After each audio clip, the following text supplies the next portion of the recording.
Mahkamah Agung. Oke, Iya. Bang Pitra, nama klien Anda kemudian sering sekali Iya, Mbak. disebut Bang Pitra dalam sidang PK6 terpidana. Dari awal sampai dengan hari ini pun nama klien Anda selalu disebutkan. Anda tidak ingin berinisiatif untuk kemudian menghadirkan Ibtu Rudiana, membersihkan atau meluruskan paling tidak beberapa hal? Kenapa nama klien saya selalu dibahas-bahas? Karena ia dirindukan oleh para pendukung terpidana ini. Mereka mencintai Rudiana sehingga selalu diululukan dan selalu dibahas-bahas gitu sampai ke permukaan, bahkan sampai fitnah. Jadi kita harus bangga juga karena memang banyak yang kritik beliau ya. Karena kalau tidak ada yang kritik kita selalu merasa sempurna gitu. Walaupun kita sudah melakukan hal yang baik, tapi belum tentu baik menurut orang. Jadi saya kira apapun itu kritikannya ataupun disebut-sebut namanya terhadap orang itu, kita syukuri saja. Karena itu adalah anugerah yang maha kuasa yang harus kita syukurin dan hormati. Gitu. Karena beliau sebagai anggota polisi harus taat dan harus juga menghargai perbedaan dan kritikan. Nggak boleh kita baper gitu loh. Apalagi saya juga sebagai pengacara nggak boleh baper walaupun terang dari sini gitu. Nah, terkait dengan Rudiana, kita sudah berkali-kali Pak telah memberikan klarifikasi ya, baik di melalui divisi Humas Polri telah menyampaikan terkait dengan perkaranya dan terkait dengan pribadinya itu disampaikan oleh Ibtu Rudiana langsung. Dan kita selaku penasihat hukum membantu meluruskan juga terkait dengan isu-isu yang menyerang harkat martabat Rudiana maupun keluarganya. Artinya sepanjang proses hukum ini berjalan, kita tidak mau berspekulasi ataupun berpendapat hal lainnya. Kita tunggu saja putusan PK ini seperti apa.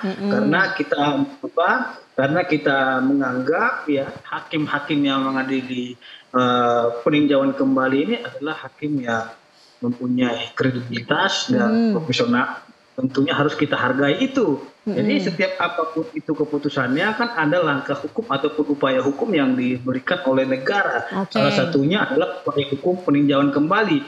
Dan pengacara Ibtu Rudiana adalah di sini jaksa penuntut umum selaku pengacara negara gitu loh. Pengacaranya korban. Jadi kita serahkan saja kepada pengacara negara seperti apa nanti. Kalau kita tunggu hasil PK, lumayan lama Bang Pitra kita akan tunggu, bahkan bisa sampai setahun, bahkan mungkin lebih. Masa kita disuruh nunggu sampai segitu lama Bang Pitra? Jadi begini Mbak, Ibtu Rudiana ini posisinya itu kalau saya bisa bilang bicaranya itu maju kena, mundur kena ya. Artinya diam dia juga salah, bicara juga salah. Karena kemarin itu kan banyak yang minta dia untuk berbicara. Nah, setelah dia berbicara itu semua salah di mata netizen gitu loh, mata bajar-bajar. Jadi kita juga serba bingung juga karena apa ya? Karena kita mencoba meluruskan, tapi pandangan netizen ataupun bajar ini pandangannya selalu negatif gitu. Jadi makanya saya bilang ke Pak Rudiana, sudah Pak, seperti kata pepatah itu, diam itu emas. Ya, artinya Bapak sudah cukup memberikan keterangan. Sudah cukup itu, saya kira sudah cukup. Karena kemarin juga bicara dia disuruh diam sama netizen. Mending diam aja, nggak usah banyak cerita, nggak usah klarifikasi kata netizen. Wajar-wajar itu harus kita syukuri. Dan itu kita nggak anti kritik, kita siap menerima kritikan itu gitu. Makanya posisi Pak Rudiana itu telah menyerahkan sepenuhnya kepada saya, yang saya selaku penasihat hukum tangan beliau untuk memutuskan hal tersebut. Begitu Mbak, artinya kita tidak diam saja, tapi kita lakukan melalui penasihat hukum. Bang Pitra, Anda bingung, apalagi kami di sini yang hanya mendengar, mencari-cari informasi dari klien Anda dan juga dari tim hukum. Saya ingin ke Pak Suso. Kita ada penasihat hukumnya. Baik Pak Suso, jadi untuk Pak Rudiana lebih baik berbicara atau lebih baik diam? Kan sudah. Bicara sudah ya, diam juga sudah. Ya, lihat situasi nanti kan advokat Hitra kan bisa menilai, artinya apakah menguntungkan kalau tampil misalnya di PK. Kalau memang karena dia kan pengacara harus cari yang terbaik untuk kliennya. Kalau memang wah ini kesempatan emas saya untuk menangkis, ya bagus tampil. Kalau misalnya jangan nanti dia akan begini ya gitu. Nah kenapa? Sekarang ini kan di era demokrasi, publik itu sangat bebas memberikan penilaian dan mereka sangat bebas dan sangat gampang mengakses informasi. Nah, contohnya aja orang naik pesawat aja bisa sampai tahu siapa pemilik pesawatnya, kapan, di mana, kan hebat kan. Register di Amerika aja bisa tahu. Kita heran juga, apalagi kalau hanya kejadian di Cirebon. Nah, itulah sehingga sayangnya informasi ini berkembang. Ini kalau tidak diklarifikasi tidak bagus. Nah, kemarin sudah diklarifikasi. Nah, sudah diklarifikasi ditolak oleh publik. Nah, sekarang yang belum mengklarifikasi adalah dari penyidik Mabes Polri, ya, penyidik terkait dengan laporan.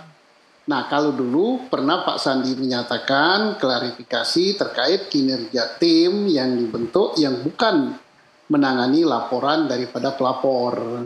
Itu inisiatif Mabes sendiri. Nah, sekarang ada pelapor resmi, laporan resmi dari pengacara 6 terpidana, ditambah lagi dari pengacara Sakatatal sudah melaporkan, kalau tidak salah Pak Rudiana, kemudian Dede, kemudian Aib, walaupun orangnya nggak ada, terus Kapi, terus Pasren, terus Liga Akbar. Nah, apa hasil pemeriksaan itu? Terbukti apa tidak?